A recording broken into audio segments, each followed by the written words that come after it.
bonjour à tous. Donc, je vais vous présenter ce projet, la Récif 17, qui s'est terminé fin d'année 2023.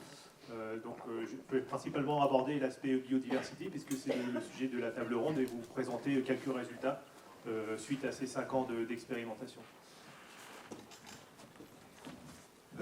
12 minutes, si c'est possible. On va faire en sorte d'aller vite. Si on ne perd pas de temps à chaque... Oui, il faut ça. Proche des choses également. Ou alors je le fais. Ouais, je vais le faire. Donc, je vais rapidement vous présenter le projet, j'aborderai les suivis et puis quelques résultats. Ça va aller vite, hein, parce qu'il y a beaucoup de diapos.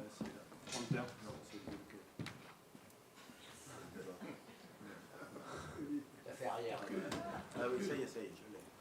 Ok, vas-y. On va commencer par le projet. Donc, projet initié en 2010 à la demande du Conseil départemental de Charente-Maritime. Voilà tout le cheminement. Je ne vais pas le détailler. Hein. C'est que dès le début du projet, c'est les pêcheurs qui se sont portés porteurs. Donc, ont pris le projet en main, qui ont porté le projet. On a défini la zone d'immersion ensemble. Et donc, Capena est là en tant qu'appui technique pour toute la supervision du projet, tout ce qui est aspect suivi. C'est bon. Donc on a 5 objectifs qui ont été identifiés lors de l'enquête patrimoniale initiale.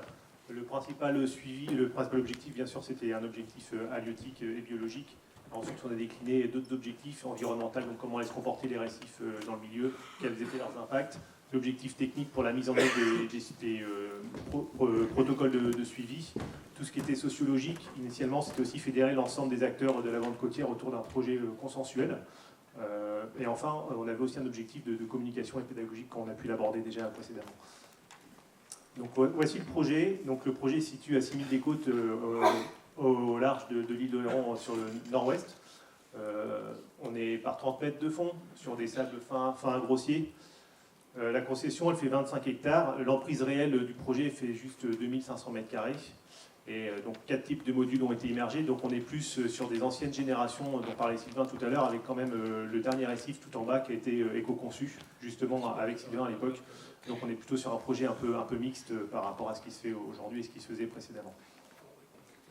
Donc voilà l'aspect du champ récifal au fond.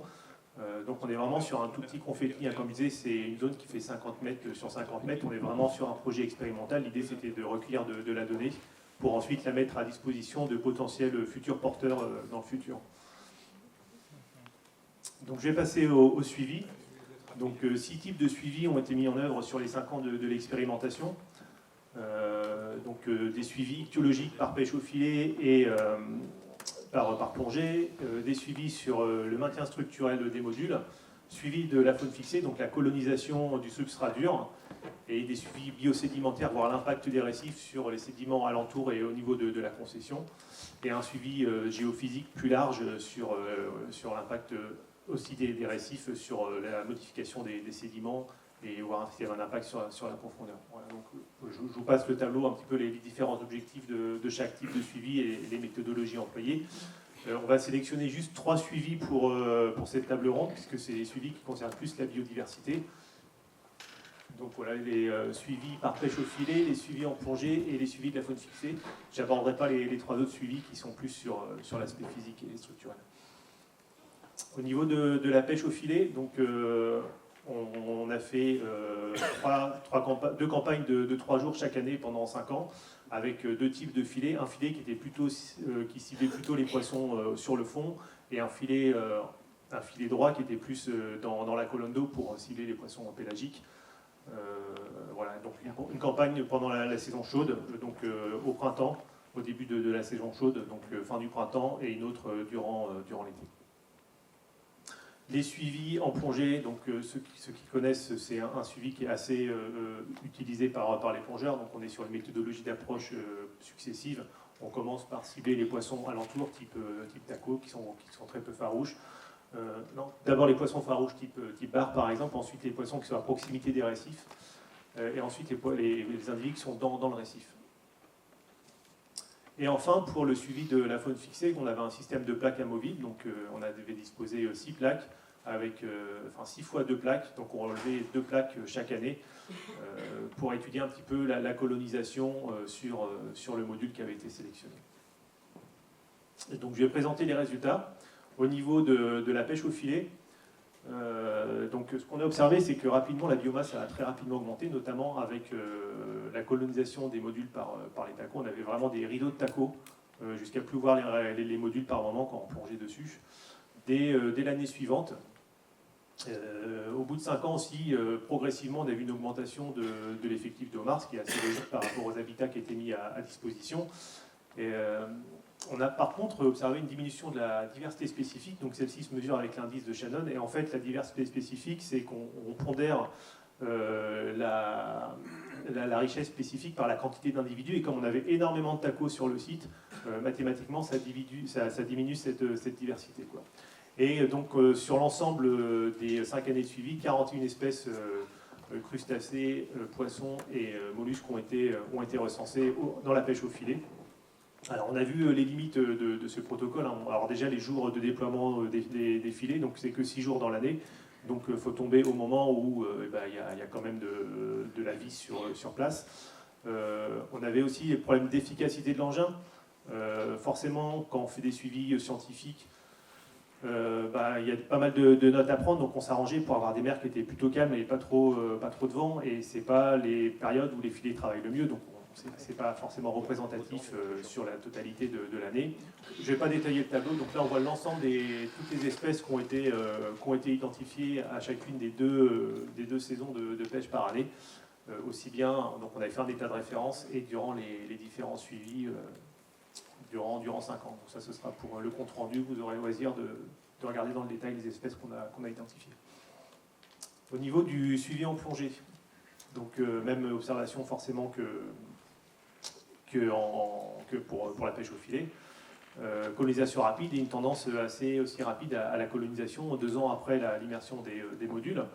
Les principales espèces que les plongeurs ont vues, c'est du taco, bien entendu, du con, donc des animaux qui vivent dans des trous, et des homards. Donc ça, c'est vraiment, à chaque plongée, on observait ces individus. En tout, les plongeurs ont observé 11 individus, donc c'est beaucoup moins que la pêche au filet, ce qui est aussi assez normal, c'est par rapport aux perturbations que les plongeurs font lors de leur plongée, avec les bulles notamment. Alors ce qui est encourageant, c'est que sur les dernières plongées de l'année dernière, 4 nouvelles espèces ont été identifiées, ce qui prouve que le récif continue à évoluer, à se coloniser et à maturer. Attends, j'ai pas fini.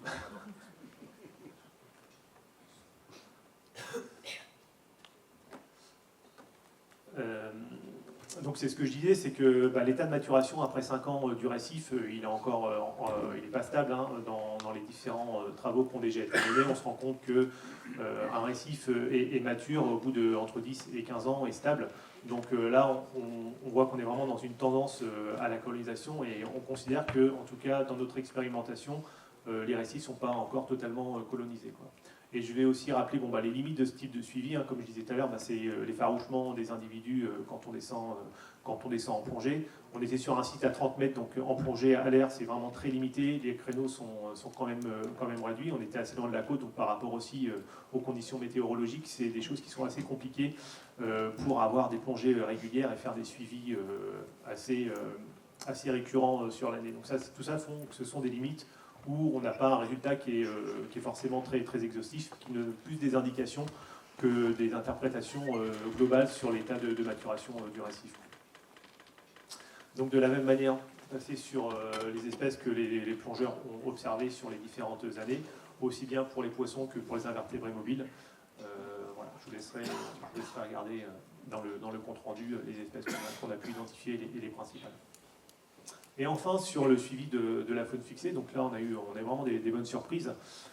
Beaucoup d'espèces ont colonisé les récifs, plus d'une centaine sur les 5 ans du suivi. Ça a été aussi très rapide. Et on voit que en fait, la colonisation elle va se caractériser par des successions d'espèces qui sont plus ou moins dominantes, et on a un renouvellement quasi continuel. En fait, ça colonise très vite, ça se densifie, et avec les tempêtes hivernales et les coups de vent, finalement, c'est tellement développé sur les récifs que tout s'effondre d'un coup avant de reprendre l'année suivante. Donc on a un cycle qui fait un petit peu une vague, donc ça monte très vite, ça rechute d'un seul coup une fois qu'il y a beaucoup de colonisation et ça remonte. Donc ça, c'est ce qu'on a identifié comme cycle de colonisation sur les récifs. Et on a également mis en évidence, à l'aide de l'indicateur AMBI, donc qui va permettre en fonction des espèces qui sont trouvées de déterminer si les espèces sont opportunistes ou au contraire plutôt fragiles. On a vu qu'il y avait une amélioration de l'état écologique sur nos modules, année après année, donc par rapport aux premières colonisations de 2019. Donc là, on voit la colonisation des plaques au fil des ans. Donc on voit qu'au bout de 2 ans, on avait vraiment la plus grosse colonisation avec notamment des hermelles, donc l'espèce Tabella spinulosa. Donc là, on avait 10 à 15 cm de concrétion qui se sont effondrés durant l'hiver 2021-2022 et on repart en 2022 sur une colonisation quasi nue comme en 2018-2019. Voilà, donc au niveau du bilan, en tout cas sur l'aspect halieutique, on a atteint l'objectif. On a bien pu identifier les espèces d'intérêt halieutique auxquelles bénéficient les structures. Je pense qu'au niveau colonisation du substrat dur, on a vraiment identifié le cycle et les espèces. Les limites des suivis, je les ai évoquées pendant l'exposé. On a vu qu'on avait quand même quelques soucis pour avoir quand même quelque chose d'assez exhaustif et pertinent. Donc on a quand même quelque chose qui est qualitatif, mais ça demanderait beaucoup plus d'investissement et beaucoup plus de temps passé pour avoir quelque chose de plus précis. Et donc l'expérimentation a duré je vais dire, que 5 ans, ce qui est déjà beaucoup. Et comme je l'évoquais tout à l'heure, je pense que la maturation de ces modules, il faudra attendre bien au moins 10 à 15 ans pour avoir quelque chose de stable.